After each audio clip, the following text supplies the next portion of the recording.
AG ನ್ಯೂಸ್ಗೆ ಸ್ವಾಗತ. ಬೆಳಗಾವಿ ಜಿಲ್ಲೆಯ ಕ್ರಾಂತಿನಾಡು ಕಿತ್ತೂರು ಪಟ್ಟಣದಲ್ಲಿ ನೆನೆ ಮುಖ್ಯಮಂತ್ರಿಗಳ ಮೂಲ ಸೌಕರ್ಯಗಳ ಯೋಜನೆ ಅಡಿ 3,25,00,000 ವೆಚ್ಚದಲ್ಲಿ ವಿವಿಧ ವಾರ್ಡ್ಗಳಲ್ಲಿ ಕಾಮಗಾರಿಗಳಿಗೆ ಗುದ್ದಲಿ ಪೂಜೆ ನೆರವೇರಿಸಿ ಸನ್ಮಾನ ಸ್ವೀಕಾರ ನಂತರ ನಮ್ಮ ನ್ಯೂಸ್ ಸಮೂಹದ ರಾಜ್ಯ ಉಪಸಂಪಾದಕ ಬಸವರಾಜ್ ಅವರೊಂದಿಗೆ ಮಾತನಾಡಿದ ಕಿತ್ತೂರು ಶಾಸಕರು, ಕಿತ್ತೂರು ಅಭಿವೃದ್ಧಿ ಪ್ರಾಧಿಕಾರಕ್ಕೆ ಅನುದಾನದಲ್ಲಿ ತಾರತಮ್ಯ, ರೈತರ ಕೃಷಿ ಸಾಲ ಮನ್ನಾ ಮಾಡುವುದು, ಅಧಿವೇಶನದಲ್ಲಿ ಕ್ಷೇತ್ರದ ಬಗ್ಗೆ ಚರ್ಚೆಗಳು, ಲಕ್ಷ್ಮಣ ಸವದಿ ಸಹಕಾರ ಸಚಿವರಾಗಿರುವುದು ಹೀಗೆ ವಿಷಯಗಳ ಬಗ್ಗೆ ಪ್ರಶ್ನೆಗಳಿಗೆ ಉತ್ತರ ಕೊಟ್ಟಿದ್ದಾರೆ. ಕ್ರಾಂತಿನೆಲ್ಲ ಒಂದ್ ರೀತಿ ಕಿತ್ತೂರಿನಲ್ಲಿ ಅಭಿವೃದ್ಧಿ ಪರ್ವ ಮುಂದುವರೆದಿದೆ. ವಿಶೇಷವಾಗಿ ಕಿತ್ತೂರು ಪಟ್ಟಣದಲ್ಲಿ ಸಾಕಷ್ಟು ಒಂದ್ ರೀತಿ ಅಭಿವೃದ್ಧಿ ಕೆಲಸಗಳು ಇದಾಗ್ತವೆ. ಸಾಕಷ್ಟು ಮಾನ್ಯ ಶಾಸಕರ ನೇತೃತ್ವದಲ್ಲಿ ಸಾಕಷ್ಟು ಒಂದ್ ರೀತಿ ಕಾಮಗಾರಿಗಳಿಗೆ ಇವತ್ತು ಸಹ ಉದ್ಘಾಟನೆ ಆಗಿದೆ. ಸುಮಾರು ಕೋಟಿಗಟ್ಟಲೆ ವೆಚ್ಚದಲ್ಲಿ ಸಾಕಷ್ಟು ರಸ್ತೆ ಕಾಮಗಾರಿಗಳಿಗೆ ಉದ್ಘಾಟನೆ ಆಗಿದೆ. ಬಹುತೇಕ ಪಟ್ಟಣ ಪಂಚಾಯತಿಯಲ್ಲಿ ಕಳೆದ 3 ವರ್ಷದಲ್ಲಿ ನಗರೋತ್ಥಾನ ಬಿಟ್ಟು ಯಾವ್ದು ಅನುದಾನ ಸಿಕ್ಕಿರ್ಕಿಲ್ಲ. ಇದು ಮುಖ್ಯಮಂತ್ರಿಯವರ CMIDP ಪ್ರೋಗ್ರಾಮ್ದಲ್ಲಿ ಸುಮಾರು 3,25,00,000 ರೂಪಾಯಿ ವಿವಿಧ ಕಾಮಗಾರಿಗಳಿಗೆ ಬಹುತೇಕ ರಸ್ತೆ ಇರ್ಬೋದು, ಡ್ರೈನ್ ಇರ್ಬೋದು, ಪೇವರ್ಸ್ ಇರ್ಬೋದು, ಸ್ವಲ್ಪ ಕುಡಿಯುವ ನೀರಿಗೆ ಅಂದ್ರೆ ಎಲ್ಲೆಲ್ಲ ಸ್ವಲ್ಪ ರಿಪೇರ್ಸ್ ಆಯ್ತು, ಹೊಸ ಪೈಪ್ ಲೈನ್ಸ್ ಆಯ್ತು, ಓಣಿಗಳಿಗೆ ಗ್ರಾಹಕ ಇದ್ದಂತ ರೆಸಿಡೆನ್ಸಿಯಲ್ ಲೇಔಟ್ ಸಿಗಾತು, ವ್ಯಾಪಾರಸ್ಥರ ಕಾಲನಿಗಳಿದೆ. ಬೇರೆ ಅವ್ರ ಅನುಗುಣವಾಗಿ ಅಂದ್ರೆ ಅವ್ರ ಅನುಕೂಲ ದೃಷ್ಟಿಯಿಂದ ಬೇರೆ ಬೇರೆ ಕಾಮಗಾರಿಗಳು ಇವತ್ತ ಭೂಮಿ ಪೂಜೆ ಮುಖಾಂತರ ಇವತ್ತ ಚಾಲನೆ ಕೊಡ್ತಿದ್ದ. ಅವನ್ನೆಲ್ಲ ಇದ್ದಂತ 18 ಜನ ಹದಿನೆಂಟು ವಾರ್ಡ್ ಅದಾವು.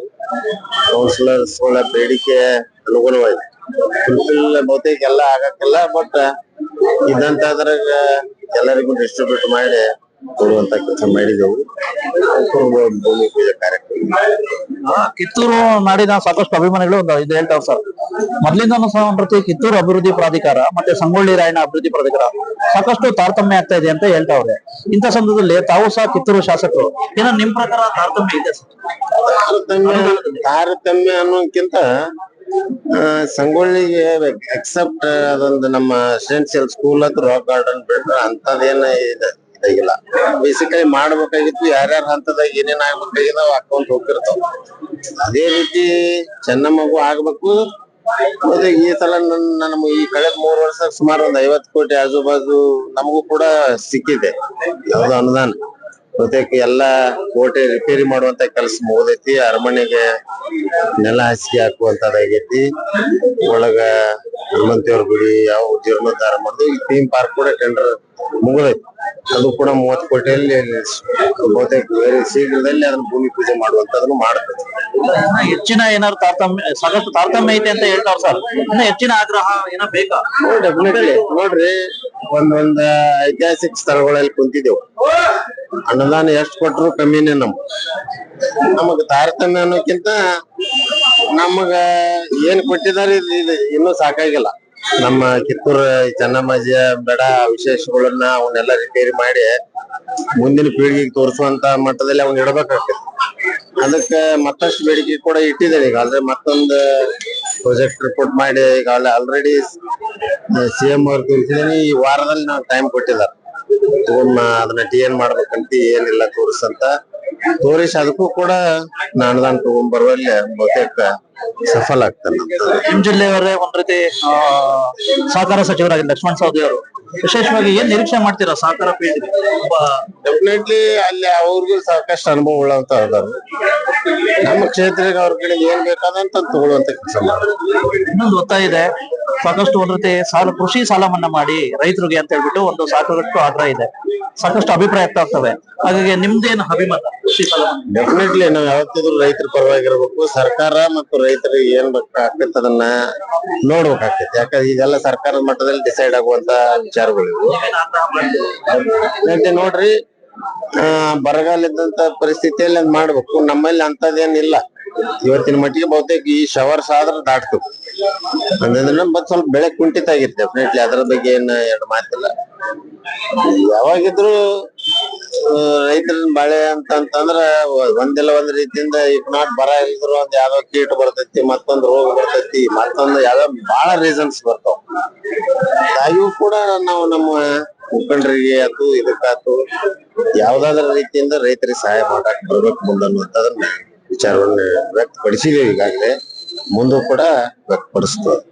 ಏನ್ ಸರ್ ತಾವು ಸಹ 4ನೇ ವರ್ಷ ಇದು ವಿಶೇಷವಾಗಿ ಅಧಿವೇಶನ ಕೆಲವೊಂದ್ ಕಡೆ ಸಾಕಷ್ಟು ಬಿಜೆಪಿ ಪ್ರತಿಭಟನೆಯಲ್ಲೇ ಮುಳುಗೋಯ್ತು, ನಾಗೇಂದ್ರ ಸಚಿವ ರಾಜೀನಾಮೆಗೆ ಅಂತ ಹೇಳ್ಬಿಟ್ಟು.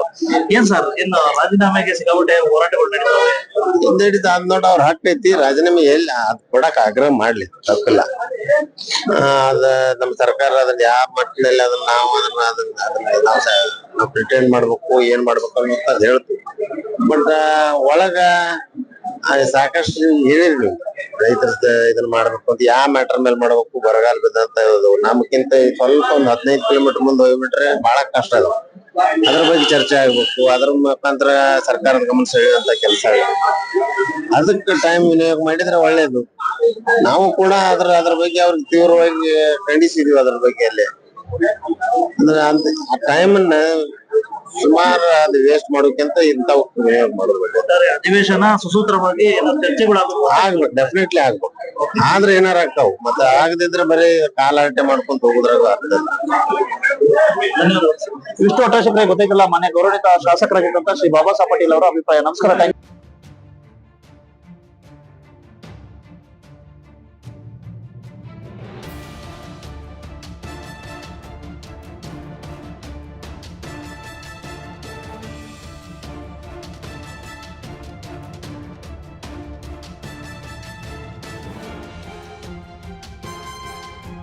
ಕನ್ನಡಿಗರ ಮೆಚ್ಚಿನ ನಿಮ್ಮ AJ 24/7 ನ್ಯೂಸ್ ಕನ್ನಡ ವಾಹಿನಿ ಇದೀಗ ಟಿವಿಯಲ್ಲಿ ಲಭ್ಯ. ಒಂದು ವೇಳೆ ನೋಟಿಸ್ ಕೊಟ್ಟಿದ್ರೆ ವಾಪಸ್ ತಗೋತೀವಿ. ಇವತ್ತು ವಕ್ಫ್ ಪ್ರಾಪರ್ಟಿ ಅಂತೇಳಿ ಬರ್ತದೆ ಅಂತ ಹೇಳಿದ್ರೆ ರೈತರು ಬೀದಿಗೆ ಬಂದ್ರೆ ಏನ್ ಮಾಡ್ಬೇಕಾಗತ್ತೆ? ಯಾರು ವೋಟ್ ಹಾಕಲಿಲ್ಲ ಅಂದ್ರೆ ಗ್ಯಾರಂಟಿನೆಲ್ಲ ಸ್ಟಾಪ್ ಮಾಡ್ಬಿಡ್ತೀವಿ.